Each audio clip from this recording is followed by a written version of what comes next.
자, 구역 공과하겠습니다. 제8과인데 우리 지난 시간에 이어서 제사장 위임식입니다. 앞서 구약의 5대 제사라고 하는 이 제사법은 속죄 원리에 세워진 거죠. 속죄.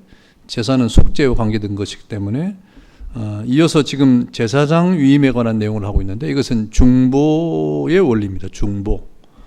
중보의 원리에 기초한 그러한 내용이죠. 그러니까 레위기 전반부는 속죄에 관한 내용이고, 그리고 지금 제사장 위임식과 관련된 내용은 중보의 원리를 지금 기초한 것입니다.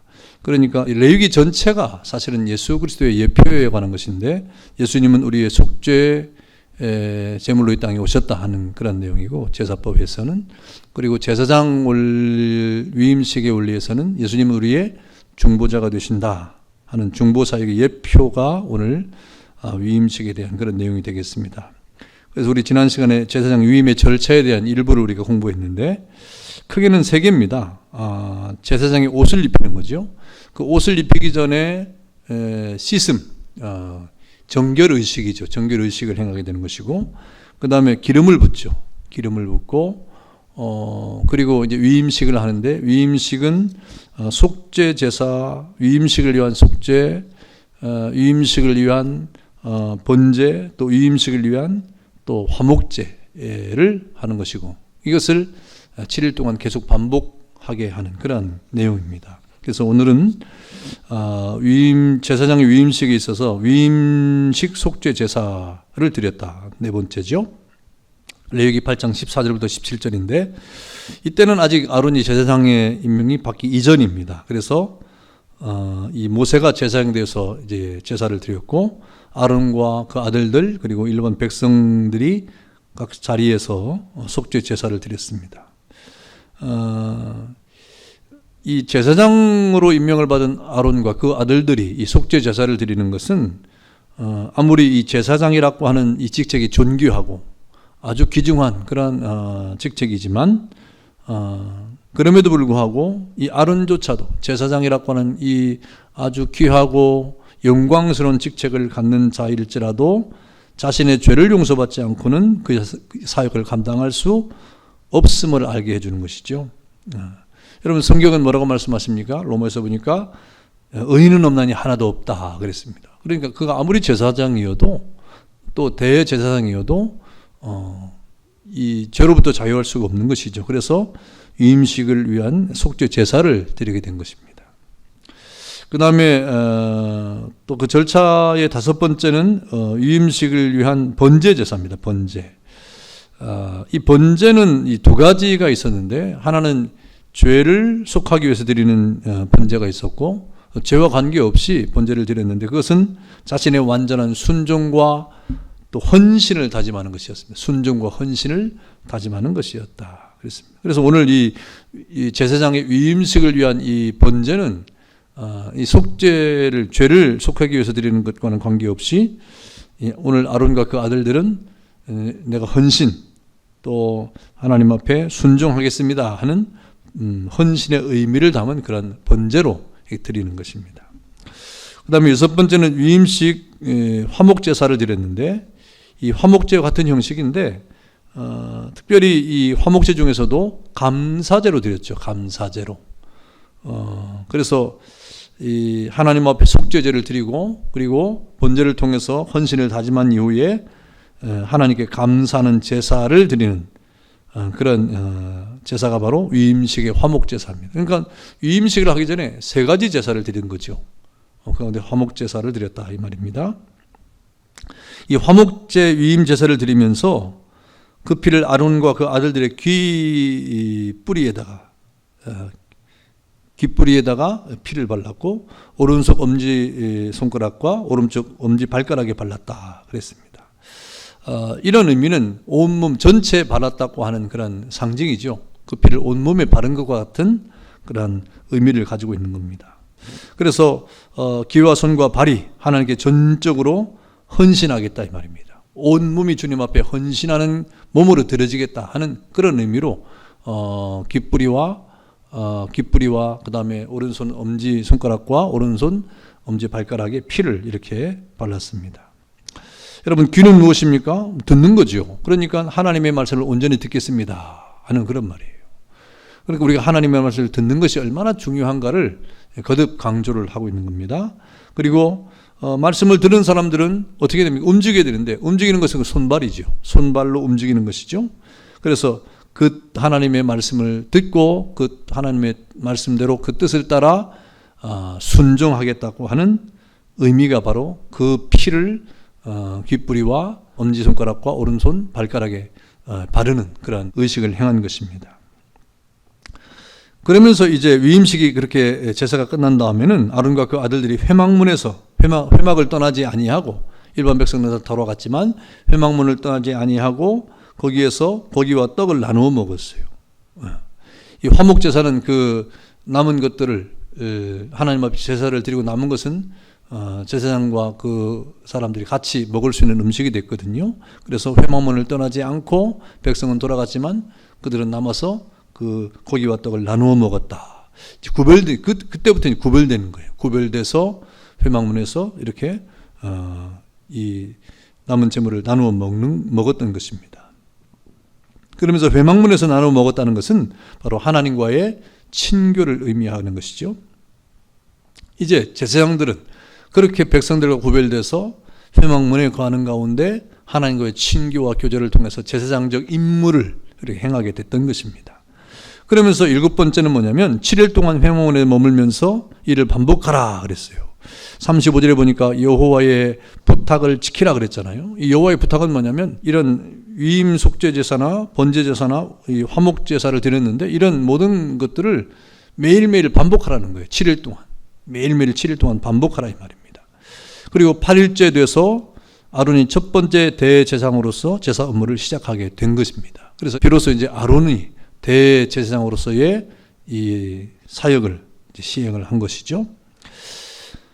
7일 동안 계속해라 이렇게 반복을 하게 했잖아요. 그러니까 이 7일간이라고 하는 이것은 굉장히 성경에 자주 등장하는데 이 7일을 모델로 한 하나님의 역사를 우리에게 보여준 사건이 최초는 천지창조죠. 천지창조가 7일 동안 이렇게 되었지 않습니까?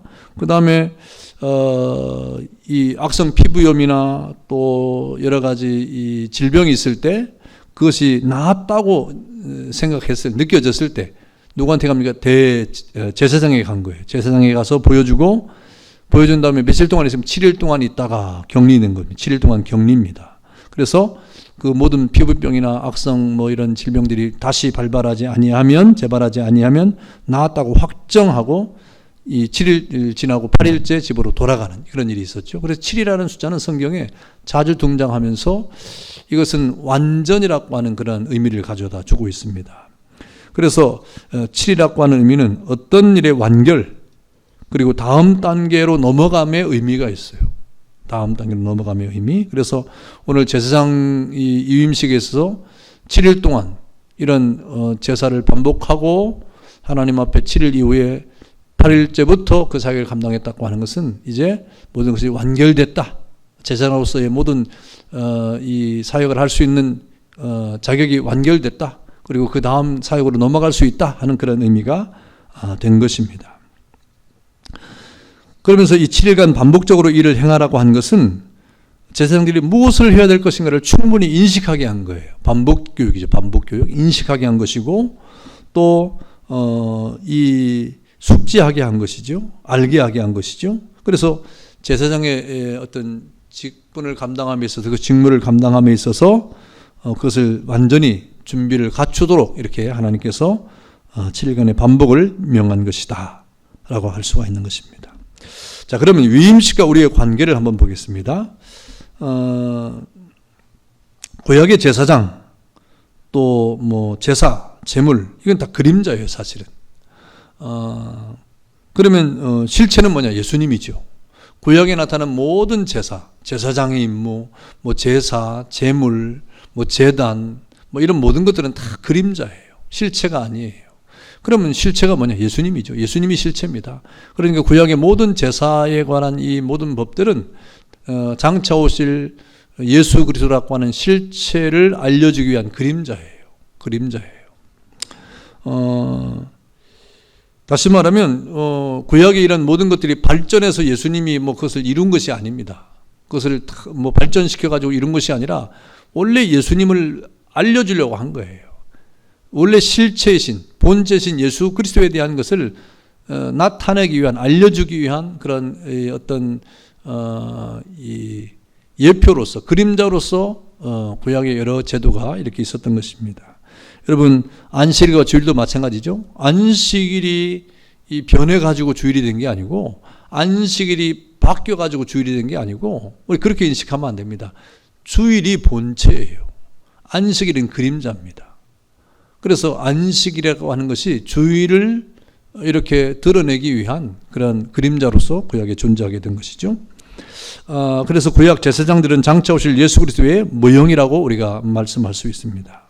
그래서 구약의 대제사장은 해마다 한 번씩 지성소에 들어가서 죄 용서를 받았지만 예수님은 자신이 친히 단번에 제물이 되셨죠. 그래서 직접 대제사장이 되셔서 하나님의 나라의 지성소에 직접 가셔서 제사를 드림으로 모든 우리의 죄를 사해 주었다. 그래서 이 구약의 대제사장의 모든 위임들은 예수님을 이렇게 우리가 생각하게 하는 그런 내용입니다. 그래서 이 레위기에 나타난 제사장의 위임식이나 이런 모든 것들은 바로 그림자인데 본체이신 예수 그리스도를 우리에게 알려주기 위한 그런 그림자적 요소가 된다 하는 것입니다. 그래서 제사장 위임식의 절차에 나타난 것처럼 아론을 씻겼다 하는 것은 바로 예수님의 공생이 시작되는 물로 세례를 받으신 것과 같은 의미가 되겠고, 또 세례를 받고 난 다음에 성령께서 비둘기처럼 임하셨죠. 그래서 하늘에서 소리가 있어 가로되 이는 내 사랑하는 아들이다, 내 기뻐하는 자다, 이렇게 예수님의 신분에 대한 선포가 따라왔습니다. 이런 것은 바로 제사장 위임식에 정결을 시간 다음에 제사장의 옷을 입혀가지고 그 옷을 통해서 이제 신분을 나타냈던 것이죠. 신분을 나타내는 것과 같이 마찬가지였다. 그리고 기름을 부었죠. 성령이 비둘기 같이 예수님의 세례할 때 이렇게 있었던 것처럼 기름을 부었다 그랬습니다. 그리고 대제사장의 아름답고 영광스러운 그런 옷을 입혀 주었던 것처럼 예수님의 직책이 얼마나 영광스럽고 존귀한가를 우리에게 알려주는 것입니다. 구약시대의 제사장들은 백성들에게 없어서는 안 되는 영적인 지도자들이었죠. 그래서 이 제사장들이 율법을 가르치기도 하고 재판을 해주고 이렇게 여러 가지 이스라엘 백성들 가운데 재판관의 어떤 또 무슨 이 시비에 관한 판결을 하는 그런 일들을 하기도 했습니다. 그러니까 종교적인 지도자로서의 역할을 한 것이죠. 사실상 지금은 이러한 제사장 제도가 없어졌어요. 없어졌지만 예수님이 이 땅에 오셨기 때문에 없어졌지만 신약 시대에도 역시 여러 가지 지도자를 세워서 교회를 풍성하게 하고 또 교회를 이렇게 성장하게 하는 그런 직책들이 많이 있지 않습니까? 그래서 여러분, 이 신약 교회는 한 사람 한 사람이 다 하나님 앞에 부름을 받은 왕 같은 제사장이다 이렇게 부르고 있는 거예요. 여러분 자신이 사실상 구약의 제사장들처럼 왕 같은 제사장으로 다 부름을 받았다 이 말입니다. 그래서 신약의 성도들은 모두가 다 영적으로 무엇입니까? 제사장입니다. 영적으로. 그러니까 이 세상에 있는 사람들 앞에서 여러분들이 어떤 역할을 해야 되느냐? 제사장의 역할을 해야 되는 거예요. 오늘 제사장이 어땠습니까? 거룩한 정결의식을 했죠. 거룩한 옷을 입었죠. 그리고 기름을 부었죠. 그리고 제사를 통해서 이렇게 하나님 앞에 위임에 대한 인을 쳤죠. 이렇게 하나님과의 관계 속에서 제사장으로 쓰임을 받았던 그런 모든 절차처럼 우리도 신약시대에 하나님 앞에 이 제사장으로서 부름을 받았다 이 말입니다. 그러니까 제사장이 하나님과 이 백성사를 연결해주는 사람처럼 우리가 이 땅에 왕같은 제사장으로 부름을 받은 것은 이 세상에 하나님을 모르는 자들과 하나님과의 사이에서 연결해주는 사람이 되는 거예요. 중간에 그들을 주께로 인도하고 하나님 앞에 인도하는 그런 영적인 제사장으로서의 사명을 우리가 감당해야 되는 것입니다. 그래서 여러분이 이 땅에 있는 동안에 모든 성도들이 직장에 있을 때 또 이웃의 앞에 있을 때 세상 앞에 있을 때 이런 제사장의 직분을 감당해야 되는 것입니다. 그러기에 우리는 바로 하나님 앞에 오늘 제사장 위임식과 같이 우리가 성령으로 세례를 받고 거룩한 옷을 입고 그리고 그 제사장의 직분을 감당하는데 그 이름이 바로 성도라는 이름으로 감당하는 거예요. 성도라고 하는 이름으로 우리가 제사장의 직무를 감당해야 되는 것입니다. 우리가 그 일을 믿음으로 행할 때 하나님께서 우리에게 입혀주는 옷이 있죠. 성경에 보니까 뭐라고 말합니까? 우리가 거룩한 옷을 입었다. 그리스도로 옷 입었다. 빛의 갑옷을 입었다. 의의 옷을 입었다. 구원의 옷을 입었다. 이렇게 말씀하고 있잖아요. 그러니까 우리가 그런 제사장들만이 입을 수 있는 거룩하고 화려하고 또 영광스러운 옷을 입고 그 직무를 감당했던 것처럼 우리 성도들도 사실상 눈에 보이는 옷은 아니지만 영적으로 아주 우리에게 존귀한 옷을 입혀주었습니다. 그런 존귀한 옷을 입고 이 세상에 있는 믿지 않는 사람들을 하나님께로 인도하는 거룩한 제사장으로서 우리가 부름을 받았다. 이것이 바로 위임식과 우리와의 관계에 대한 설명을 우리가 이렇게 할 수 있겠습니다. 자, 내용 연구 보겠습니다. 제사장 위임 절차에 대한 설명 중 틀린 것은 그랬어요. 틀린 거 1번과 2번 보니까 오늘 아론과 그 아들들이 드린 번제는 헌신의 의미를 담은 번제가 아니었다. 2번 7일 동안 회막문에 머물면서 반복해서 제사를 드리라고 하신 것은 제사장으로서 완전하게 다 갖춘 후에 직무에 임하도록 하신 하나님의 명이다. 뭐가 틀렸을까요? 1번 틀렸죠. 1번. 의미를 담은 번제인데 그 다음에 아니었다가 틀린 거죠. 네. 2번 위임식과 우리와의 관계에 대한 설명 중 맞는 것은 O, 틀린 것은 X표 하세요. 그랬어요. 구약의 제사장들은 장차 오실 예수 그리스도의 모형이라고 가르치는데 이는 성경적이다. 맞죠? 예. 성경적이다. 맞습니다. 자, 신약 성도들도 모두 다 영적인 의미로 제사장이다. 맞을까요? 예, 맞습니다. 예, 틀린 것은 없네요. 예. 자, 토론과 적용. 나는 영적인 제사장 직분을 잘 수행하고 있는지 점검해 보자 그랬습니다. 그러려고 하면 우선 우리가 영적인 제사장으로서의 직분에 합당한 그런 옷을 입고 있는지, 그런 직분으로서의 합당한 그런 자세를 가지고 있는지를 점검해 봐야 돼요. 그 다음에 그 사명을 우리가 행하고 있는지를 우리가 또 점검해 보고 부족한 것이 있다면 다시금 우리가 새롭게 우리를 해서 하나님 앞에 영적인 제사장의 직분을 감당하고 또 그 사명을 우리가 잘 행해야 될 것입니다. 감사합니다. 기도하겠습니다. 하나님 감사합니다. 우리에게 또 이 제사장 위임식을 통해서 또 하나님 영적인 의미를 깨달을 수 있도록 은혜를 베푸신 것을 감사합니다. 구약의 모든 제사나 제사장이나 또 제물이나 제단은 사실 그림자입니다. 모두가 다 예수 그리스도를 나타내기 위한 예표적인 사건들인데 아버지 하나님, 우리가 이 시간에 이 시대를 살아갈 동안에 우리가 하나님 앞에 다 왕같은 제사장으로 부름을 받았습니다. 받은 우리의 모든 사명들 앞에 넉넉히 그 일들을 잘 행할 수 있도록 자신을 돌아보고 과연 우리가 영적인 제사장으로 합당한 신분의 옷을 입고 있는지를 돌아보고 그 합당한 사명들을 감당하고 있는지를 우리가 자신을 점검하는 귀한 은혜를 주님이 허락하여 주옵소서. 감사하고 예수님의 이름으로 기도하옵나이다. 아멘. 예, 감사합니다.